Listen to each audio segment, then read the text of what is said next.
Hello everyone, Richard here, and today I'm making a quick follow-up to my last video. Since I managed to dump on everyone's favorite weapon somehow, I figured it might be a good idea to look at some of the strongest kit available in KF2. The weapons I have chose are based not just on late game performance, but overall usefulness to their respective perks and team, as well as cost efficiency. Like with the last list, this is in no particular order, so let's get started.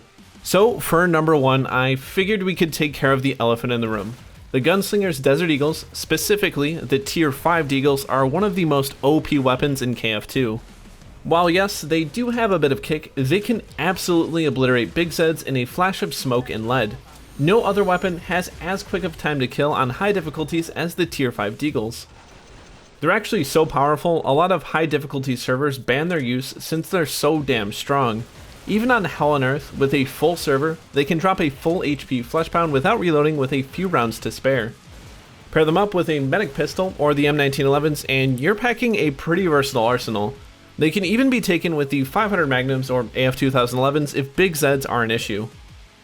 The only noteworthy drawbacks are their noticeable recoil, especially with low-level gunslingers, and its low reserve ammo. Otherwise, if you're on the market for power, look no further. The second weapon on the list is probably a less predictable choice, but one that makes sense to a lot of veteran players. The double barrel boomstick is a fun and powerful support weapon that can also help you out of a jam if you know how to use it. When alt-fired, both barrels of the boomstick are spent and the player is recoiled back. This can allow you to strike and dodge right out of the way of a swinging Zed.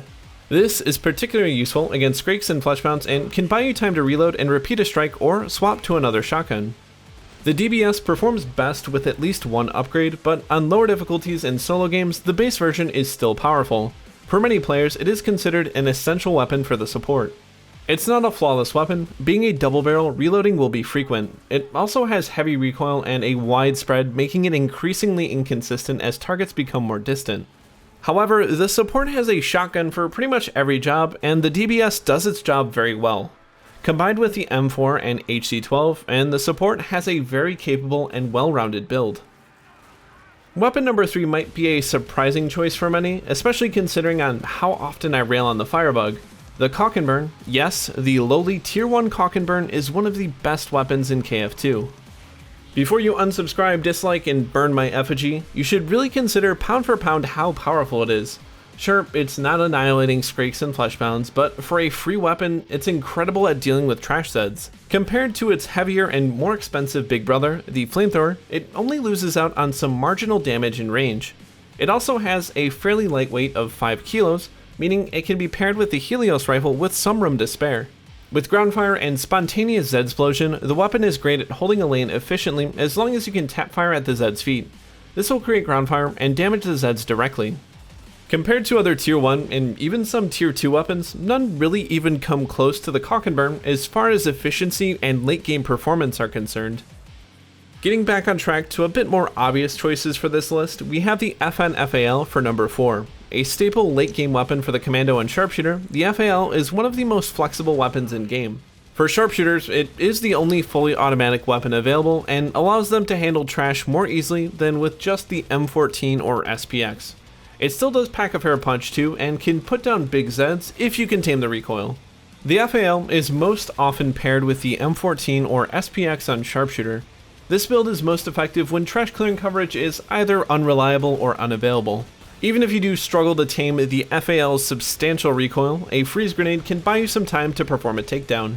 On the Commando, the FAL functions in almost an opposite manner, giving the perk additional teeth against big enemies while still allowing you to handle trash. Thanks to the passive skills for the Commando, the FAL is noticeably easier to manage when compared to the Sharpshooter. The FAL is also the only Commando weapon with penetrating power, meaning it can clear lines of clots, crawlers, and stalkers with just a few well-placed or lucky shots. Compared to the rest of his arsenal though, the FAL's ammo count is rather scarce. If you're running the FAL on the Commando, it's usually best to pair it with a more garbage disposal based weapon like the AK-12 or HM-Tech 401. Speaking of the 401, the Medic Assault Rifle will be the final weapon on the list. A futuristic assault rifle firing caseless ammo, the 401 is available to the Field Medic and Commando. If we're looking at it from a purely damage perspective on the Field Medic, it isn't a crazy powerful weapon. However, its large magazine size, High fire rate and exceptional healing abilities make it a must-have for any field medic build. While yes, it's not a showstopper, it does manage to hit a lot of important damage breakpoints, making it very efficient against anything below a Gore Fiend. Thanks to its weight, it can also be taken with either a 501 grenade rifle or the HRG Incision.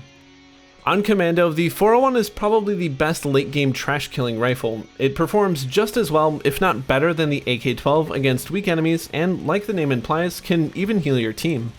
While your job as the commando isn't as a healer, it can help when you lack a medic, or at least lack a competent one. This can also let your team spread out a bit more, and is super useful for maps like Containment Station or Zed Landing.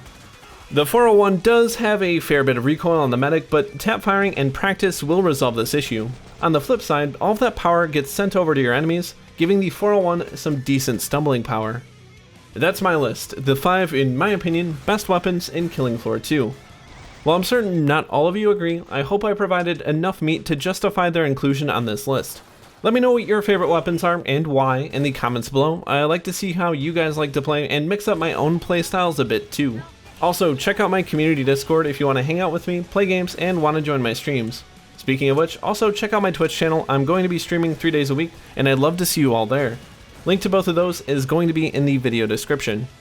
Anyways, thank you as always for watching. Check out my community tab to vote on the next video, but until then, happy hunting.